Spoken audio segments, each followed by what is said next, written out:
그래서 이 책을 혹시 보신 분이 있는지 모르겠어요. 우리 교회에 있는데 성결교회 인물전 제8집입니다. 저기 책꽂이 하단에 좌측편에 한 대여섯 권이나 이렇게 꼽혀있는 이런 책입니다.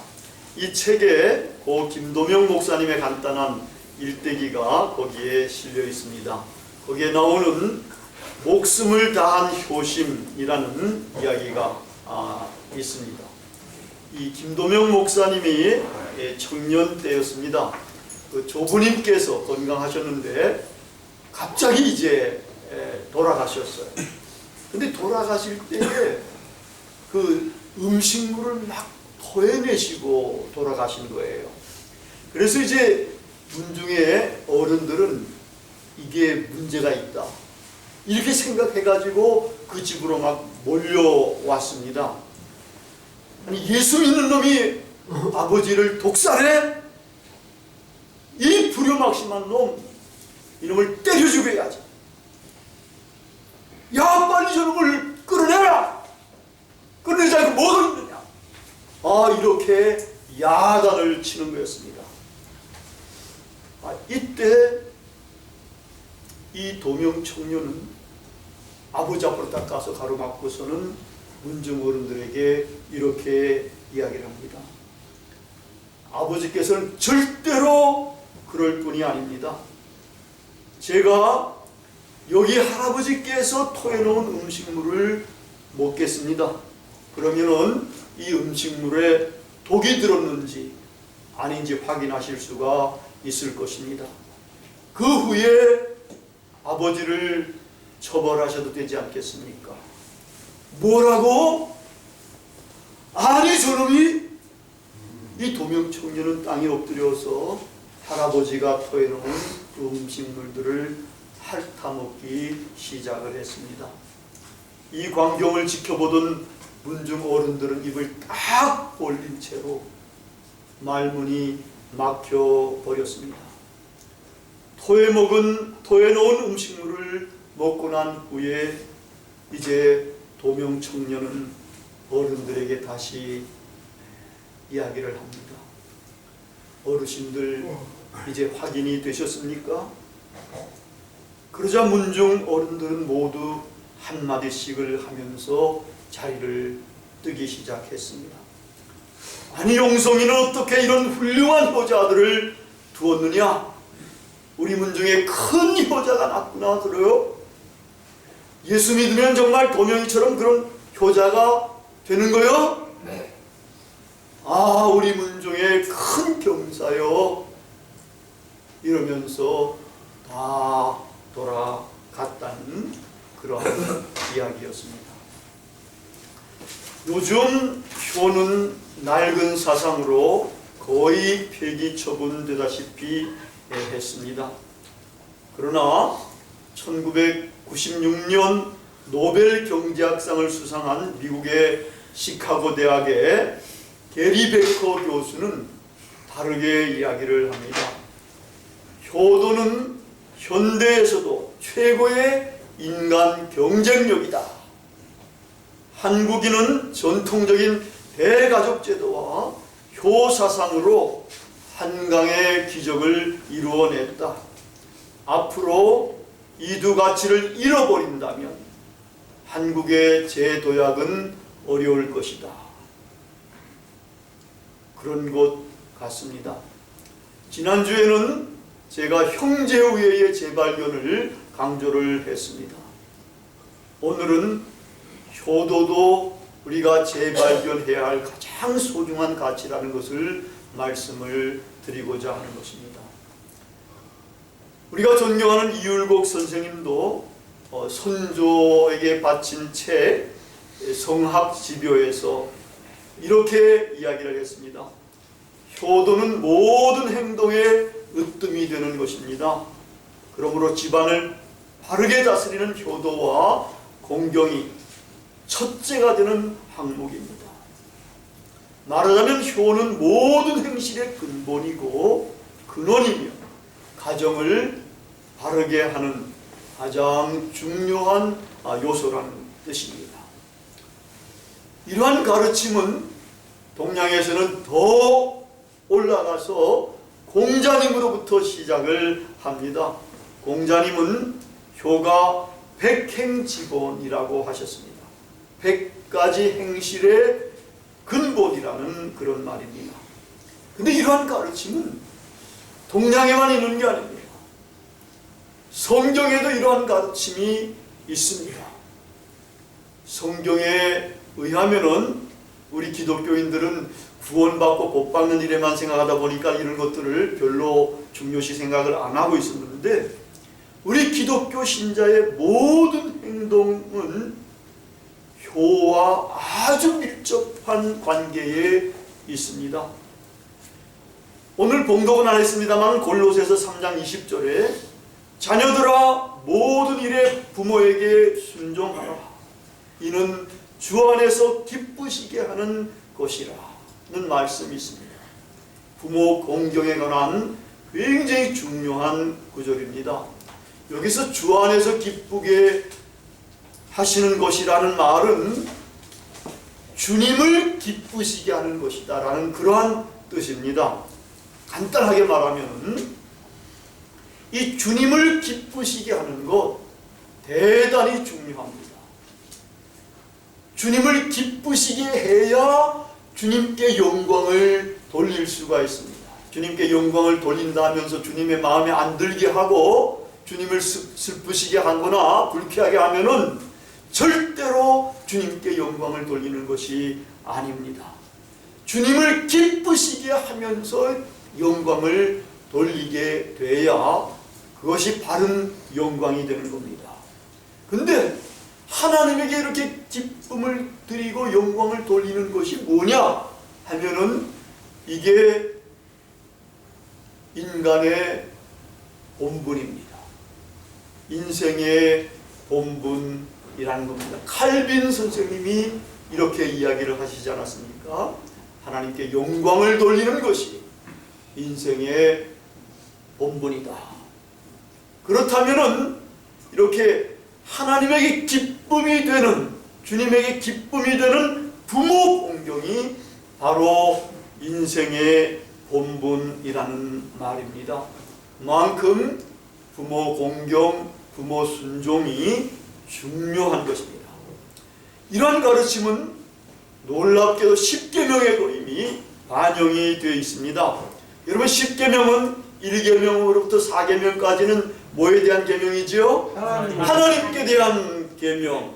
그 다음에 5계명부터 10계명까지는 사람에 대한 계명. 딱 두 가지로 나눠집니다. 근데 다섯 번째, 중간에 있는 다섯 번째 계명이 바로 부모 공경입니다. 부모 공경이 하나님께 대한 계명과 사람에게 대한 계명에 다리를 놓고 있는 역할을 하는 것이나 마찬가지라는 겁니다. 부모 공경을 통해서 비로소 하나님 공경을 제대로 할 수 있는 것이고, 부모 공경을 함으로써 이웃 사랑으로 넘어갈 수도 있게 된다는 겁니다. 그래서 오늘 레위기 19장 32절에도 보면은 이렇게 너희는 셋머리 앞에 서고 노인들을 공경해라. 그리고 하나님을 경외해라. 이렇게 하나님 경외의 계명이 노인 공경과 연결이 되어 있다는 겁니다. 부모님 공경뿐만 아니라 노인들한테도 공경을 하라는 것까지 성경은 이렇게 확장돼 나가고 있는 겁니다. 우리 한국 사회가 과거에는 사실은 굉장히 부모 공경뿐만 아니라 노인 공경에 대해서도 굉장히 공경을 많이 했었잖아요. 제가 덕을 좀 많이 본 적이 있습니다. 제 머리가 빨리셨잖아요. 이래가지고 제가 노인처럼 40대도 벌써 노인처럼 여겨져가지고 아니 저기 지하철 타니까 젊은이도 일어서주고 아니 아주머니도 일어서더라니까. 내가 안 앉겠다 그래도 막 서가지고 딴 데로 가버리는 거예요. 그래가지고 제가 이제 너무 피곤할 때는 감사합니다. 나 그러면서 나중에 앉기도 하고 그랬는데, 한 20, 30년 전에는 벌써 이렇게 노인 공경도 제법 잘 됐는데 요즘은 점점 이것이 잘 안 되는 것 같아요. 근데 하여튼 이 부모 공경, 노인 공경은 굉장히 중요한 그러한 요소가 됩니다. 여러분, 이 부모 공경, 이 계명에는 어떤 사상이 담겨 있는 것 같아요? 부모 공경의 계명에는 사실은 부모님이 없으면 내 존재가 없는 거예요. 그렇죠? 부모님이 있기 때문에 내가 있어요. 근데 내가 있는데 내가 이렇게 성장할 때까지 얼마나 부모님의 은혜를 많이 입었는지 몰라요. 기지도 못하고 그럴 때부터 시작해가지고 하면서 뻘뻘 뛰면서 또 뻘뻘 걸어다니면서 한 모든 것들을 다 부모님의 손길을 거쳐가지고 이렇게까지 이제 자라게 되고 교육도 받을 수가 있게 되고 뭐 이런 식으로 됐지 않습니까? 근데 이런 부모님의 은혜를 입은 우리가 이 부모님을 공경하지 않고 그렇다면은 그것은 사실은 인간 되기를 포기한 것과 같은 그러한 일이 되는 겁니다. 그렇기 때문에 이 부모 공경이 굉장히 중요한 거예요. 이 부모 공경이 하나님께 대한 효도로까지 발전하게 되고 하나님을 사랑하는 것이 될 수가 있고 이웃사랑을 가능케 하는 것이 될 수가 있고 또 다른 노인을 공경할 수 있게끔까지 하게 되는 겁니다. 그러니까 효가 우리 기독교 신자들의 100가지 행실의 근본이 되는 셈입니다. 이렇게 중요한 부모 공경의 계명이기 때문에 하나님께서는 다른 계명보다도 바로 여기 계명에다가 축복을 약속해 주신 것입니다. 땅에서 잘되고 장수하는 복을 받게 됩니다. 이 부모 공경의 계명이 그래서 오늘 읽은 본문 말씀에도 보면은 약속이 있는 첫 계명이랍니다. 약속이 있는 첫 계명이 바로 부모 공경에 관한 계명입니다. 뿐만 아니라 하나님께서는 이 계명을 잘 지키면은 하나님을 사랑하고 계명을 잘 지키면은 어떻게 되느냐? 그러한 자에게는 천대까지 은혜를 베푼다고 출애굽기 20장 6절에서는 약속을 하셨습니다.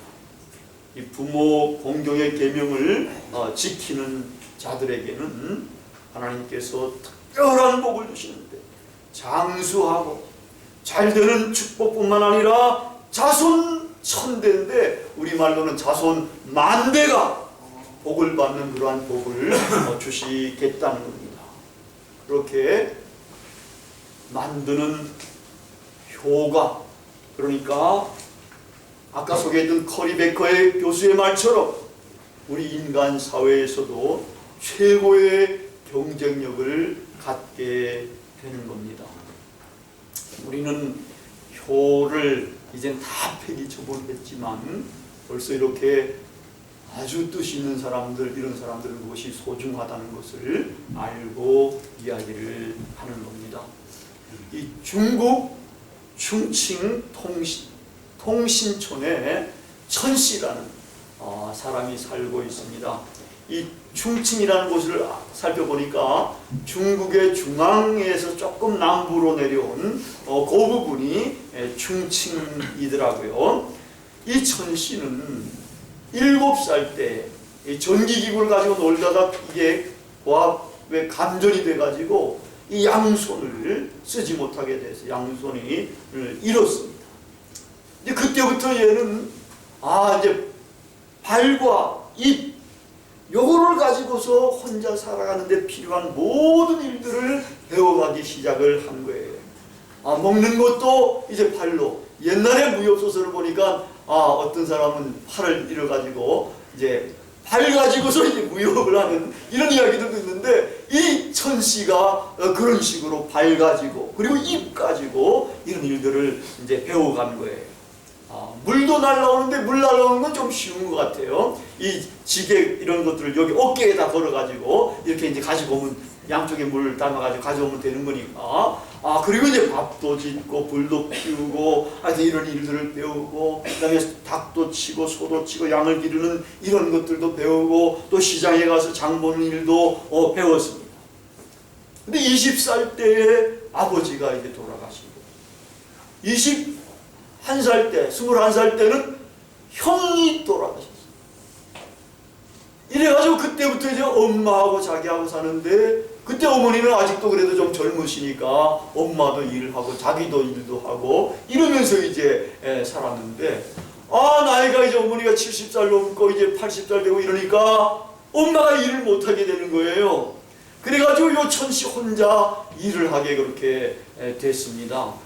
엄마가 지금은 91살이라서 아무 일도 하지 못하고 이 천씨 혼자서 일을 합니다. 엄마를 수발을 들어줍니다. 새벽 6시에 기상을 한다는 거예요.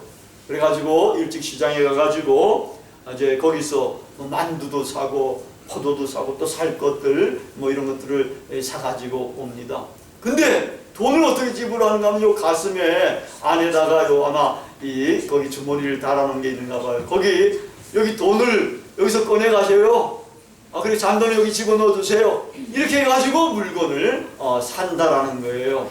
이렇게 이제 사가지고 이제 집에 와가지고 하여튼 밥도 이제 짓고 이래가지고 엄마에게 밥을 주는데, 요런 숟갈을 이렇게 입에 물어요.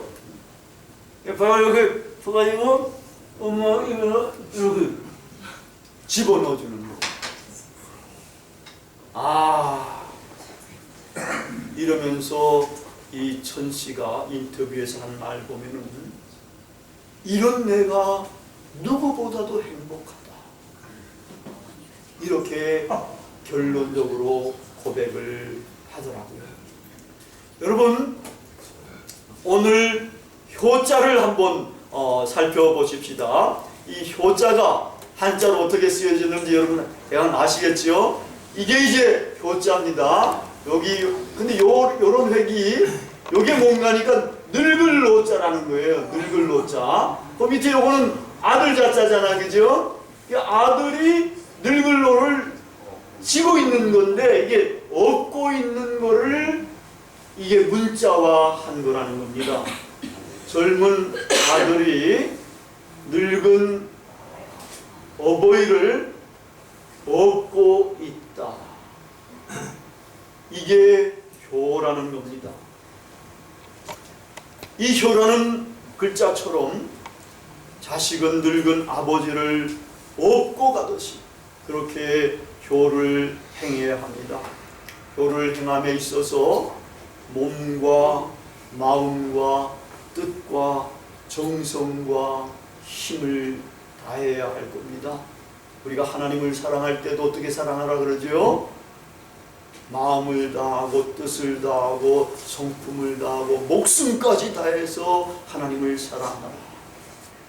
그처럼 보이는 부모님, 우리를 창조하신 하나님을 우리가 그렇게 이제 사랑할 뿐만 아니라 우리를 낳아주신 육신의 부모님을 대해서도 우리가 그렇게 사랑을 해야 합니다. 제가 이렇게 목회를 하면서 여러 사람들을 이렇게 만나보는데 정말 너무 안타까운 분들도 만나보게 되더라고요. 며칠 전에 우리 교회에도 오셨었는데 이분은 정말 어려운 여성분인데 가난과 질병이 대물림을 합니다. 이래가지고 자기 주위에는 친척 조카 이런 제법 사는 사람이 아무도 없더라. 이러고 자기 몸이 이렇게 나쁘니까 다 원망밖에 없어요. 하나님을 원망하고 부모님을 원망하고 이래가지고 이야기를 할 도리가 없는 이런 안타까운 분들도 없는 게 아니더라고요. 부모님의 사랑을 받지 못한 분들도 조금 있는 것 같았어요. 근데 그렇더라도 정말 이 부모님을 원망만 하고 부모님에 대해서 우리가 공경하거나 그러지 않으면은 사실은 복을 받지 못합니다. 복을 받지 못하면은 그러한 가난과 질병의 그러한 고통의 굴레에서 헤어나오기가 쉽지가 않습니다. 여러분, 가계에 흐르는 그러한 저주를 끊으려면 하나님을 정말 진짜로 믿고, 그리고 하나님께서 말씀하신 그 계명을 따라서 우리가 살아가면은 하나님께서 약속하신 대로 우리를 축복해 주십니다. 아멘. 여러분들, 누구의 약속을 믿을 수가 있습니까?